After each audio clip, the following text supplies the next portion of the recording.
मालूम है कि पूरा जो चारा घोटाले की लड़ाई चली थी उसमें मैं वकील था सीबीआई इंक्वायरी कराने के लिए। स्वर्गीय सुशील मोदी पिटिशनर थे और भी कुछ मित्र थे। उस पूरी लड़ाई में कांग्रेस पार्टी ने कभी भी लालू का विरोध नहीं किया।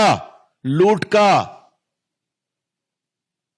ये 2000 करोड़ का घोटाला था। लालू प्रसाद कन्विक्टेड हैं। किसी को भी राहत नहीं मिली। किसी का मतलब किसी को राहत नहीं मिली। एक छोटे भी सप्लायर थे तो उनको भी पूरा 1 साल 2 साल की सजा। आईएएस ऑफिसर गए, इनकम टैक्स ऑफिसर गए, मंत्री गए, मुख्यमंत्री गए। दूसरा, लालू प्रसाद अभी भी रेलवे घोटाला के मामले में चार्जशीटेड हैं, आपको पता है ना। और जमीन दो नौकरी लो, उस पर भी चार्जशीटेड है। दिल्ली में ही केस चल रहा है। उसमें श्रीमान तेजस्वी यादव भी हैं, राबड़ी जी भी हैं। क्या कांग्रेस पार्टी ने कभी कोई टिप्पणी की है क्या? एक बार भी कहा है क्या? तो मेरा स्पष्ट आरोप है कि बिहार में जो खौफ, अपहरण, लूट, भ्रष्टाचार का पूरा पर्याय रही है लालू प्रसाद की सरकार, उनके पीछे हमेशा कांग्रेस खड़ी रही है।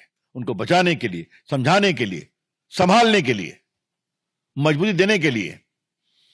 और पूरा ये जो लालू प्रसाद जो दिल्ली में रेल मंत्री थे यूपीए सरकार में, तो कहते सरकार तो मैं चलाता हूं।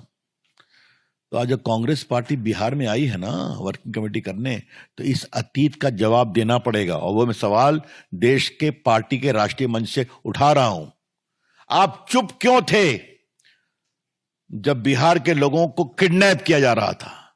आप चुप क्यों थे जब किडनैपिंग की, रैंसम की समझदारी मुख्यमंत्री के घर से हो रही थी? आप चुप क्यों थे जब चारा घोटाला, कचरा घोटाले में जनता के टैक्स पर का पैसा लूट रहा था? आप चुप क्यों थे जब पूरा बिहार जातिगत नरसंहार का पर्याय बन गया था? यह बड़ी बात है। तो जब आप 85 साल के बाद आए हैं बिहार में करने के लिए अपनी वर्किंग कमेटी, तो हिसाब तो देना पड़ेगा ना। तो मैं हिसाब मांग रहा हूं आज। मित्रों, सर पर हम लोग की बहुत बातचीत हो चुकी है, तो मैं उस पर आज कोई टिप्पणी नहीं करूंगा। लेकिन राहुल गांधी जी ने फिर उठा दिया है बेरोजगारी का मामला। और बेरोजगारी के साथ, बेरोजगारी इसीलिए है कि चुनाव जालसाजी से जीता गया है।